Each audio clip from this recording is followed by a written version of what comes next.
Indian लोक शक्ति के नेताओं ने पहलगाम में कल हुए हालिया हमले के खिलाफ उरी में शांतिपूर्ण विरोध प्रदर्शन किया। मियां जहूर पठान ने कहा कि पहलगाम हमला न केवल मानवता के खिलाफ है बल्कि कश्मीर में शांति को भंग करने का भी प्रयास है। इस दौरान महासचिव सज्जाद हुसैन नकवी ने कहा कि सरकार को सुरक्षा व्यवस्था में सुधार करना चाहिए और ऐसे हमलों के लिए जिम्मेदार लोगों के खिलाफ सख्त कार्रवाई करनी चाहिए जो आम लोगों की सुरक्षा के लिए खतरा है। प्रदर्शन में कई लोग शामिल हुए और शांति और न्याय की मांग की।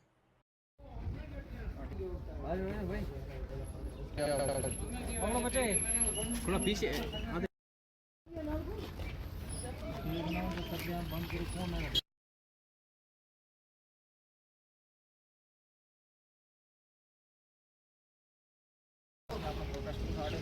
और आदमी चार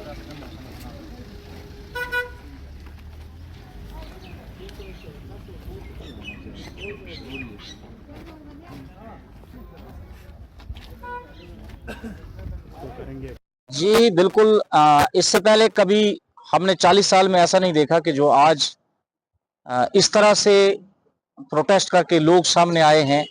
उन पर्यटकों की हमायत में जो कल एक जुल्म के साथ, बर्बरियत के साथ जिनको शहीद किया गया है। उड़ी की तो रिकॉर्ड रहा है कि पिछले 40 सालों में कभी इस तरह से बंद नहीं देखा, लेकिन अपने हिंदुस्तान के उन मजलूमों के लिए, उन जो कल शहीद किए गए हैं, जिसमें औरतों की उन चीखों को, बच्चों की उन चीखों को जब उड़ी वालों ने सुना तो आज उड़ी वालों ने भी जो है बिल्कुल इस मार्केट को भी बंद कर दिया है और पूरा यहाँ पर जो है चक्का जाम है।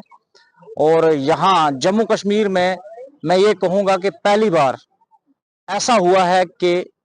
पूरा जम्मू कश्मीर निकलकर उन पर्यटकों की हमायत में सामने आया है और इसी का नाम जो है बदलता हुआ कश्मीर है, क्योंकि हम लोग और हमारी सोच, हमारे लोगों की सोच बिल्कुल ऐसी नहीं है कि हम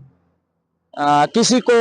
इस नजर से देखेंगे कि वो कौन था या क्या था, लेकिन हमारे लोगों ने इस नजर जम्मू कश्मीर और खासकर कश्मीर के लोगों के माथे पे एक ऐसा कलंक लगा है कि जिसको हम जिंदगी भर, जिसके लिए खुद अपने आप से हम शर्मिंदा हैं कि ये कौन लोग आकर हमारे देश में, हमारे आवाम के बीच में एक इस तरह की दीवार खड़ी करते हैं कि जो नाकाबिले बर्दाश्त। इसका बहुत बड़ा असर पड़ेगा। ये असर इसीलिए पड़ेगा क्योंकि जो हमारा जम्मू कश्मीर 2019 के बाद एक अलग दिशा में हम लोग निकल चुके थे और दिन ब दिन जो है तरक्की बढ़ रही, दिन ब दिन जो है वो खौफ जो हमारे जहनों पे था 1990 से लेकर जो हमारे लोगों पे थी वो खत्म हो रही थी और अब जो है जिंदगी जो थी वो पटरी पे लौट चुकी थी। अब यही चीज उनको बर्दाश्त नहीं हुई और उन्होंने दोबारा से इसको ऐसी कायराना हरकत की ताकि हम लोग उसी 2019 से पहले वाले कश्मीर में चले जाएं और हमारे लोग बेरोजगार हो जाएं, हमारे लोगों को रोजगार ना मिले और हमारे लोगों से कश्मीर में आने से पर्यटक डरें। उनको डराने के लिए ये कायर हरकत की गई है। एक निहत्ते हमारे मेहमानों पर अटैक किया गया और शहीद किया गया, जिसमें हमारे उड़ी 90 से आज तक उड़ी बंद की कॉल दी गई,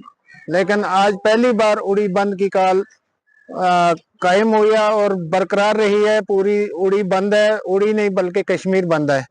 और ये कश्मीरियत का कत्ल किया गया है। ये सिर्फ उन आदमियों का कत्ल नहीं किया गया, उन मेहमानों का कत्ल नहीं किया गया है, ये कश्मीरियत का कत्ल किया गया है। क्योंकि कश्मीरियत को बेरोजगार, कश्मीरी के नौजवानों को बेरोजगार करने के लिए ये कत्ल किया गया है। क्योंकि आज तक कश्मीरी नौजवान अभी, क्योंकि उड़ी में भी आपको पता है कि उड़ी में भी टूरिस्ट आना शुरू हो गए थे, लेकिन ये चीज उन लोगों को और उस जिस मुल्क ने ये कराया होगा उनको ये चीज बर्दाश्त नहीं हुई, तो इसलिए कश्मीरियत का कत्ल किया गया। हम इस चीज की मजम्मत करते हैं और हम उन लोगों की फैमिली के साथ हैं जिनको कत्ल किया गया है। अस्सलाम वालेकुम।